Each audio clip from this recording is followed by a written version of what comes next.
and welcome to Jenna Loves Allah Subhanawala Ta'ala. So glad you could join me. It is mid-January of 2022. I hope that all is well with you and your loved ones, and that what I have to say today brings some blessing upon you. Bismillah and all of that. So without further ado, I chose this topic because it's current events, but also because it's close to my heart. As you all know, I've been trying to conceive a baby, and part of the reason why I do this vlog is to promote for anybody who wants to buy things from me on eBay or follow my Patreon account, which is going to be used to fund my vitro fertilization, IVF. So beyond that, the topic that I have chosen is called Abolish Parenthood. There was an article written by Joe Matthews, a political columnist out of California, that was quickly picked up by all the leftist mainstream media.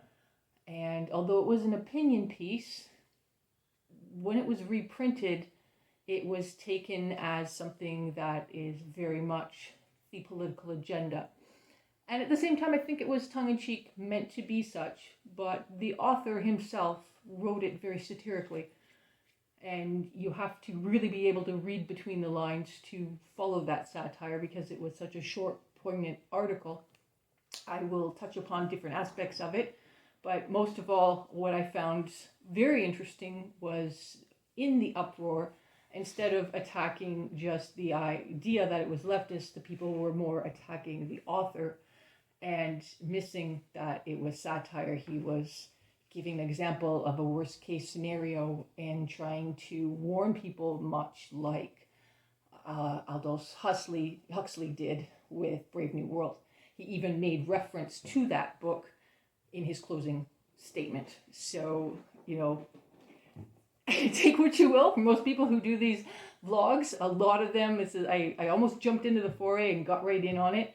But I always do my research first, and I always read what the original source is when I see news, because there's so much opinion piece out there and so much blah, blah, blah, blah, blah about everything that I want to know whether or not the people who are making decisions were actually truly informed and what they're basing those decisions upon. So I went back to the original article, I read it all for myself, and I went, whoa, this is satire. He's actually not choosing any political side.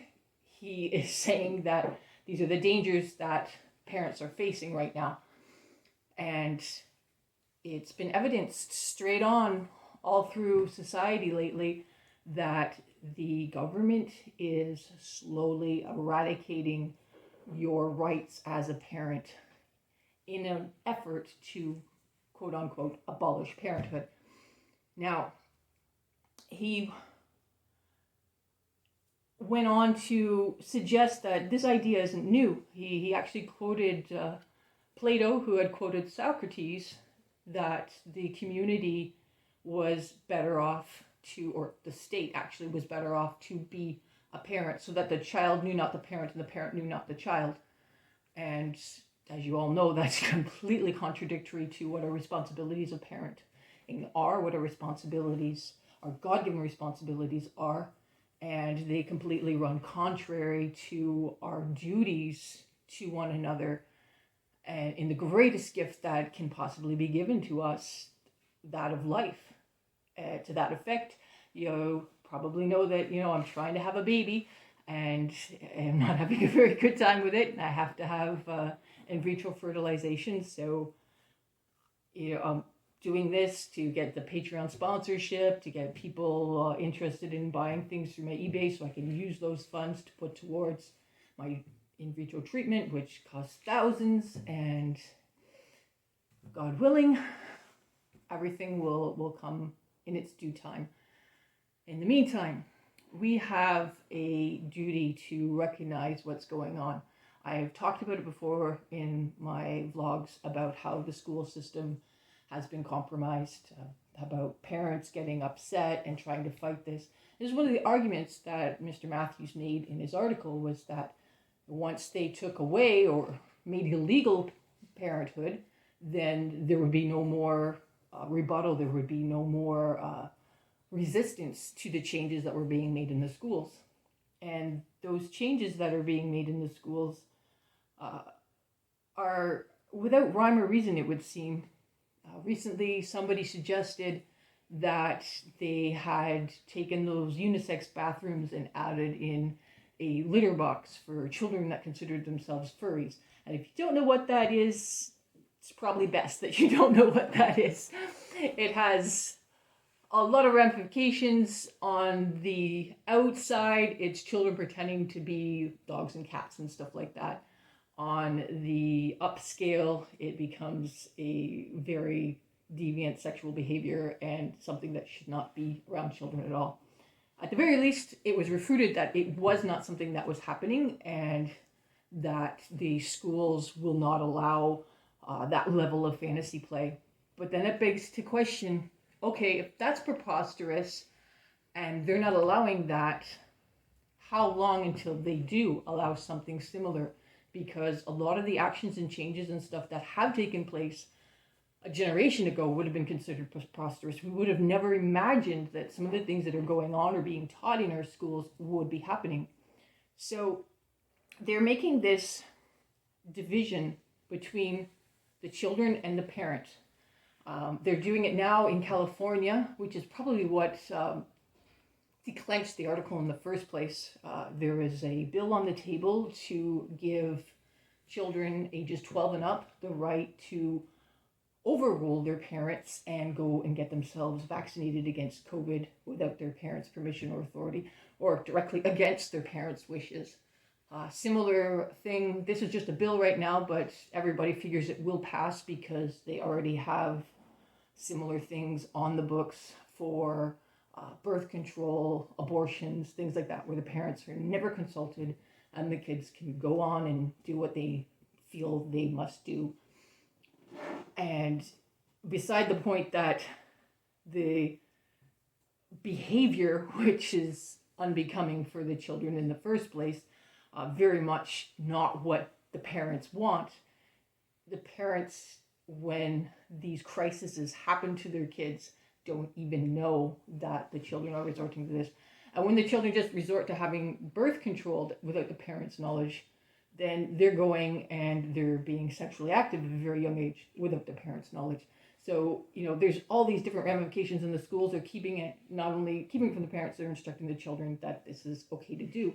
So it's this big push to pull parents and children apart, to make parents not only redundant, but something that the children see as being not respecting of their own personal rights. In Australia, they've already gone and implemented this law, and I recently saw, I wish I could find it again, but I recently saw a public service announcement basically saying to children, it had two girls that were out on a date, go to the movies. They couldn't get into the movie theater, and the one girl said to the other, she had flashed up her COVID pass, and she said to the other, oh, you can go get your shot. And she's like, well, no, my parents don't want me to. And she's like, oh, it doesn't matter. You don't need their permission. So they went and she got her shot. And then they all were flippant with their hair and skipping away, going, hey, you can do whatever you want kind of thing. Basically, it was a public service announcement to say that it doesn't matter what your parents want. You can do this. We have allowed you to do this. Go right ahead and have some fun. And it even, I think it ended with, and have fun dates or something to that effect. But, even the whole dating thing the parents might not be aware of, but that's a whole nother issue. What it comes down to is the government, schools, everything is slowly undermining the authority of the parents. They're taking this away from a very, very young age. Children are being introduced to concepts that even for, regular adults, they're kind of confusing. They seem illogical. They are definitely unconventional. Pronouns are being thrown around like nobody's business. The English language as it used to be does not apply anymore.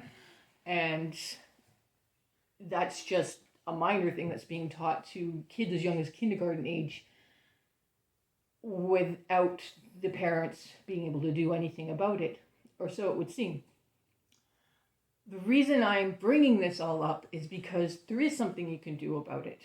Because the only tool that the schools really have is one of inclusion or exclusion. They can use peer pressure against the children, and I think that's part of where the trends in bullying is stemming, because they're creating an environment where if you don't act exactly the way everybody else does in school, it becomes almost okay to say that that person is not something that we desire and isolate them.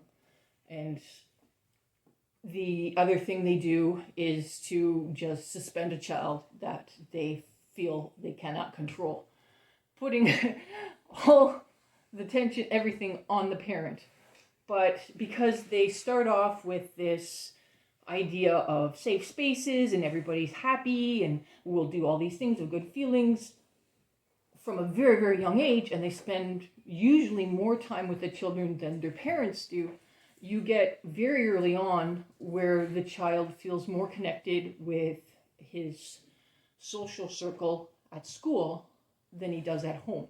Especially when you add into this that people who are of a conservative religious background are seen as practicing archaic superstitions in favor for the atheistic, self-serving teachers that seem to propagate within most of the school systems these days, which is a very scary thought. I'm not saying that all teachers don't believe in a higher power. I'm sure there are, but unfortunately, they're not allowed to talk about that in school, whereas those that have a very atheistic nature seem to be allowed to project all of their ideologies onto the children without any repercussions, because it's put into this overall heading of inclusion and equality and everything to that effect, which really is all they're really planning on doing is replacing the connections that you have at home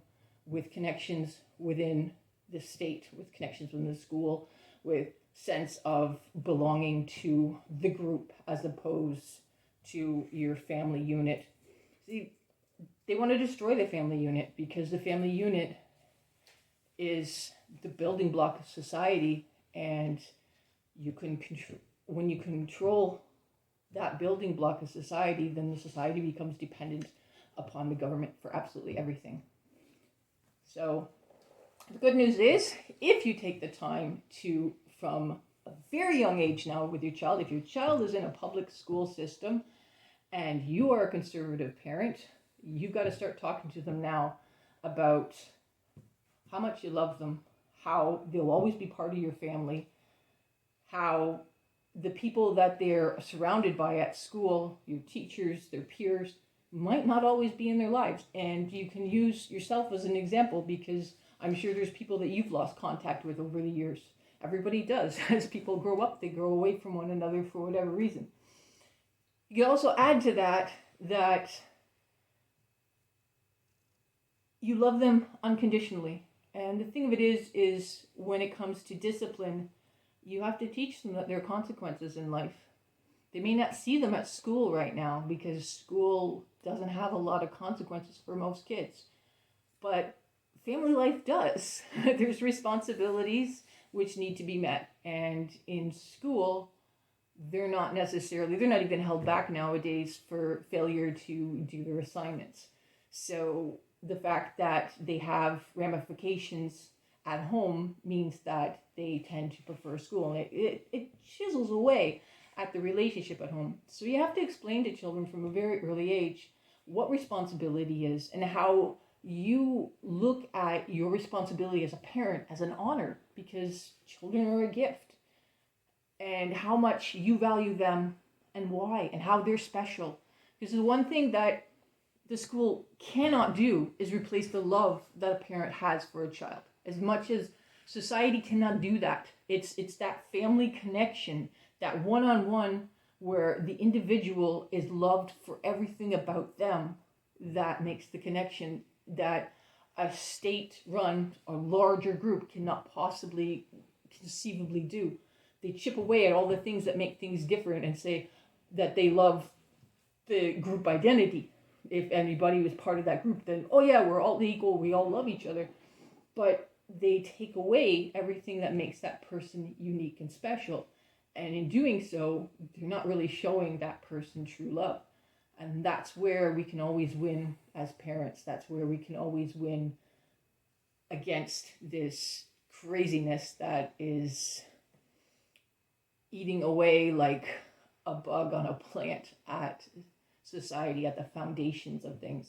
I like to think of it as family being a brick of society, and as you build up, you've got several together, and then you've got like a team, and then you build up more, and it becomes a small community, and then you build up more until it just continues until you have all of humanity, and we're all interrelated like that. But when you've built it all the way up to all of humanity, you tend to forget that it's all made up of little bricks.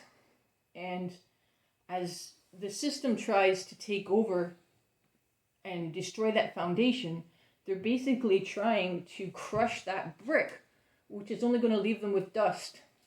And you all know that a pile of dust just gets blown away in the wind. There's no strength to it. It's got no substance. It needs to be manipulated to be anything or contained. And that's how we end up with police states and everything else to that respect. Because like water or dust, you need a container to hold it all in, to give it any kind of form. Whereas a brick, you bring them all together and they've all got form, they've all got continuity, they've all got something that can be used to make something even greater. And we just got to remember that these blessings are special, but that we have to communicate with that next generation why it's special, why we feel the way we feel. Not just that it's a religious duty, but genuinely why we cherish our children.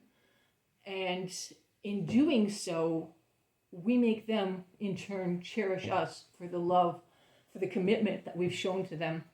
And then they will subsequently cherish their own children, and it'll continue like it always has. It's the fact that we're pulled apart, working, responsibilities, everything, that we don't have this time to sit down and communicate with our kids like we used to.